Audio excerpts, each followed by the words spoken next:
Audio story by Ayesha Khatun চ্যানেলে আজকে আপনারা শুনবেন আবিরের স্প্যারো পর্ব ৯।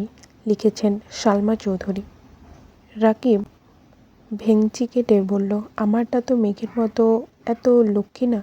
আজ পর্যন্ত একটা ফুচকাও নিজের প্লেট থেকে দেয়নি আমাকে, বরং আমার প্লেট থেকে আরও নিয়ে নেয়। আবির দৃষ্টিতে তাকালো। কিছু বলার আগেই রাকিব পুনরায় বলা শুরু করলো, আমারটার মাথায় সারাক্ষণ চিন্তা থাকে কিভাবে আমার সাথে ঝগড়া লাগবে, ঝগড়ার অভিনব উপায় খুঁজে প্রতিনিয়ত। যদি ঘুরতেও নিয়ে যাই, বাসা থেকে বের হয়ে সে আগে ফুচকা, চটপটি, হালিম খেয়ে নেয় একা একা, তারপর আমার সাথে দেখা করতে আসে। আমি যেখানে নিজে শান্তিতে প্রেম করতে পারি না, সেখানে তোকে কিভাবে করতে দেই? বীর কপাল গুটিয়ে সূক্ষ্ম চোখে তাকিয়ে আছে। রাসেল সহসা বলে, রাকিব, কি করেছিস তুই?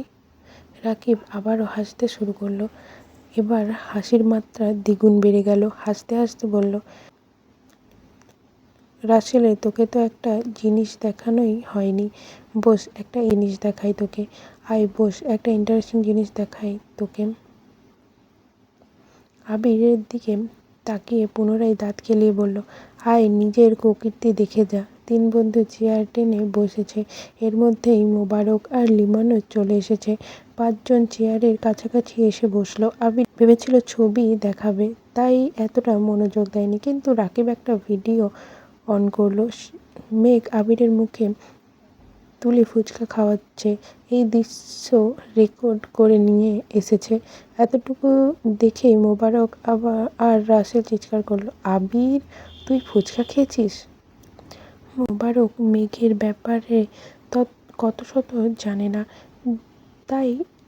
তাও আবার মেয়ে তোকে খাইয়ে দিচ্ছে।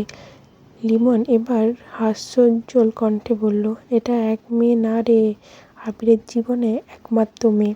মোবারক আবিরের দিকে চেয়ে সহসা বলল, মেঘ নাকি নাম, শুনেছিলাম উনি কি সে?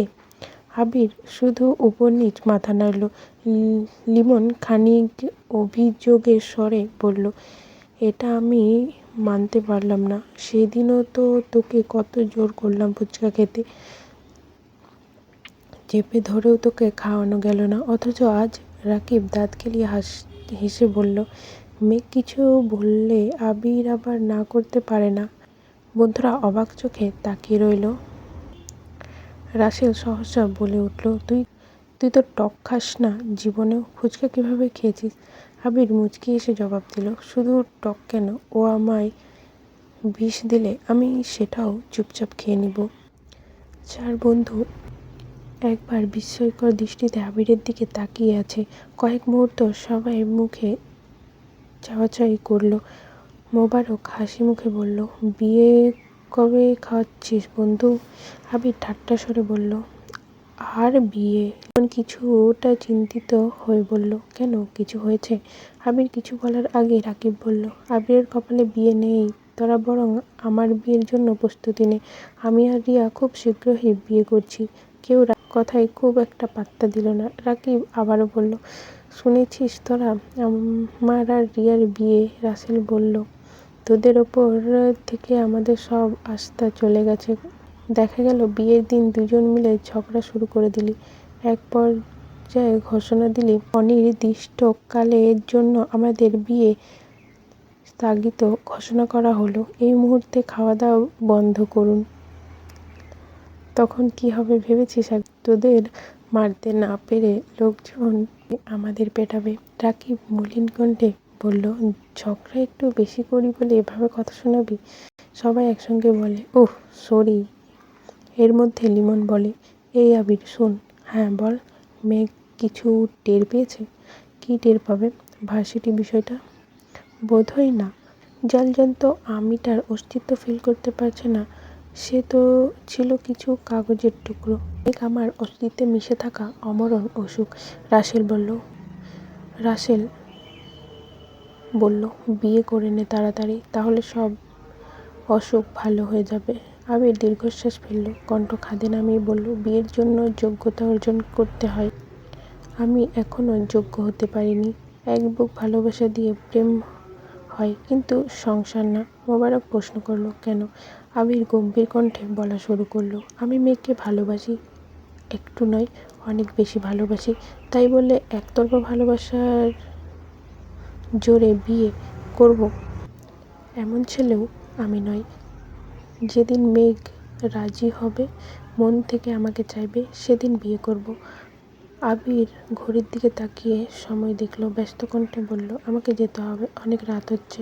লিমন বলল, দেখলি রাকিব, গতকালও আবির রাত 12টা পর্যন্ত আমাদের সময় দিয়েছিল, অথচ আজ 9টা বাজতেই বলতেছে অনেক রাত হয়ে যাচ্ছে। রাকিব আর চোখে তাকিয়ে বলল, তাই দেখছি শ্বশুর বাড়ি যাওয়ার জন্য ছটফট করছে শ্বশুর ভক্ত জামাই। আবির ক্ষীণ হেসে বলল, শ্বশুরের কাছে থেকে ভদ্র ছেলের অ্যাওয়ার্ডটাই যদি না পেলাম, তবে কিসের সেরা জামাই হলাম। সমাজের মানুষ যখন জিজ্ঞাসা করবে ছেলে কেমন, আমার শ্বশুর যেন এক কথায় বলতে পারে মনের মতো, সেই ব্যবস্থা তো আমাকেই করতে হবে। আবির কলিং বেল চাপতে হালিমা বেগম দরজা খুলে দিলেন। আবিরকে দেখে হেসে বললেন, মাশাআল্লাহ, এখন কত সুন্দর লাগছে তোকে। সকালে কিভাবে এসেছিলি, দেখতে কেমন লাগছিল? আবির মৃদু হেসে জবাব দিল, তাড়াহুড়োতে চুল কাটার সময় পাচ্ছিলাম না। মোজাম্মেল খান ভেতর থেকে ডাকলেন, কে এলো? আবির। আবির ভেতরে ঢুকলো, কোমল গলায় সালাম দিল। মোজাম্মেল খান সালামের উত্তর দিতে দিতে বললেন, শুনলাম কালকে এসেছো, খাওয়া দাওয়া হয়েছে? দুপুরে খেয়েই বেরিয়েছিলাম। আপনি খেয়েছেন চাচু? না, এখনো খাওয়া হয়নি, ভাবলাম তুমি এলে একসঙ্গে খাবো। আবির হাতে থাকা ঘড়িতে সময় দেখতে দেখতে ব্যস্ত কণ্ঠে বলল, সরি, আমি বোধহয় ফিরতে একটু দেরি করে ফেললাম। না না, কোনো সমস্যা নেই, তুমি ফ্রেশ হয়ে আছো। আবির ঘাড় কাত করে সম্মতি দিল। তাদের রুমে যেতে আগে মেঘের রুম। মেঘ দরজায় দাঁড়িয়ে মিটমিট করে হাসছে। আবির ভ্রু নাচাতে মেঘ পর্দা ছেড়ে রুমে চলে গেল। আবির কিছুই বুঝতে পারল না। ফ্রেশ হয়ে আসতে আসতে তানভীর চলে এসেছে। তিনজন একসঙ্গে খেতে বসলো। মোজাম্মেল খান ডাকলেন, মেঘ। মেঘ সহসা রুম থেকে বেরিয়ে এলো। মোজাম্মেল খান বললেন, আমাদের সাথে বসো। মেঘ শীতল কণ্ঠে বলল, তোমরা খাও, আমি আম্মুর সঙ্গে খাবো। মোজাম্মেল খান জোর করলেন না। হালিমা বেগমের হাত থেকে তরকারির বাটি নিল মেঘ। আব্বুর প্লেটে খানিক তরকারি দিয়ে আবিরের কাছে গিয়ে দাঁড়ালো, ধীর গলায় বলল, আপনাকে দিই? আবির বাটির দিকে তাকিয়ে এপাশ ওপাশ মাথা নেড়ে বলল, না, আর কিছু নিব না। হালিমা বেগম গর্জে উঠলেন, কি বলিস, কিছু নিবি না? তোর জন্য এত আয়োজন করলাম। আবির কণ্ঠ খাদে নামিয়ে বলল, আমি তোমাকে দুপুরেও বলেছিলাম এত রান্না করো না মামনি। মোজাম্মেল খান বলে উঠলেন, এই রেসিপির নাম কি? খেতে খুব ভালো হয়েছে।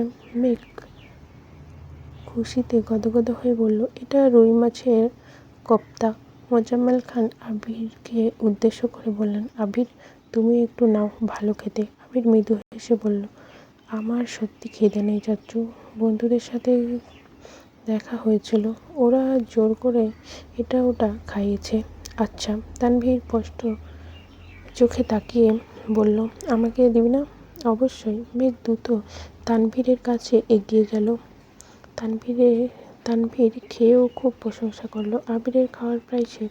তানভীর মুখে প্রশংসা শুনে মোজাম্মেল খান বললেন, দেখতে হবে না মেয়েটা কার? আমার মেয়ের হাতে জাদু আছে, যা রান্না করে তাই ভালো হয়, লক্ষ্মী মেয়ে আমার। তানভীর অবাক চোখে তাকিয়ে প্রশ্ন করল, সত্যি বুনু, এটা তোর রেসিপি? মেঘ লাজুক হেসে উপর নিচ মাথা নাড়ল। আবির উঠতে যাবে এমন সময় এই কথা শুনে ধপ করে বসে পড়ল। মালিহা বেগম বললেন, মেঘ বাইরে থেকে এসে বায়না ধরল আবিরের জন্য স্পেশাল আইটেম বানাবে। আমিও না করিনি, কিন্তু আবির তো টেস্ট করলো না। আবির করুণ চোখে তাকালো। মেঘ রান্না করেছে জানলে বলার আগেই নিয়ে নিত, কিন্তু এখন কি হবে? আবির গলা ঝেড়ে স্পষ্ট করে বলল, আমি বুঝতে পারিনি, সরি, এখন খেয়ে নি। মেঘ নিস্তব্ধ চোখে তাকালো। কয়েক সেকেন্ড নীরব থেকে হঠাৎ বলল, কোনো প্রয়োজন নেই, আপনার খাওয়া শেষ, আপনি এবার যেতে পারেন। আবির চোখের ইশারায় আবারও বুঝালো, কিন্তু মেঘ পাত্তা না দিয়ে উল্টো ভেন্টিকে কাটলো। তানভীর আবিরের দিকে এক নজর দেখে মেঘের উদ্দেশ্যে করে বলল, বুনু দিয়ে দে, এমন করিস কেন? দিয়ে দে? সরি ভাইয়া, আমার রেসিপি যেমনই হোক সেধে কাউকে খাওয়াবো না। আবির অশান্ত কণ্ঠে আওড়ালো, দিবি না? না। মোজাম্মেল খান, মালিহা বেগম দুজনেই মেঘকে জোরাজোরি করলো, কিন্তু মেঘ নাছোড়বান্দা, সে নিজের সিদ্ধান্তে বাইরে যেতে যাবে না। চাচু আর মামুনির সামনে আবিরও বেশি জোর করল না। হতাশ ভঙ্গিতে কিছুক্ষণ তাকিয়ে থেকে চুপচাপ উঠে গেল। তানভীর খাওয়া দাওয়া শেষ করে রুমে ঢুকলো। আবির চোখ বন্ধ করে বিছানায় বসে আছে।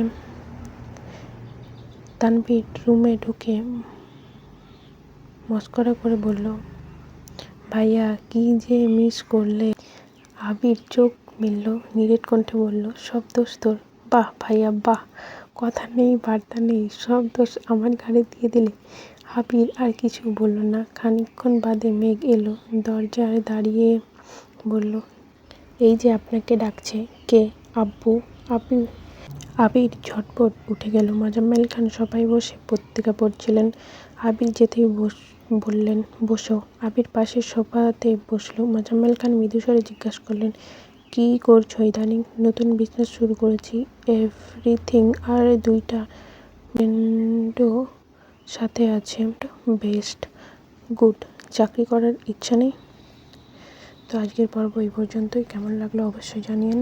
আর গল্প দিতে একটু দেরি হয়ে গেল, সেই জন্য দুঃখিত। তো দেখা হচ্ছে পরের পর্বতে। ততক্ষণ জন্য ভালো থাকবেন, সুস্থ থাকবেন। আল্লাহ হাফিজ।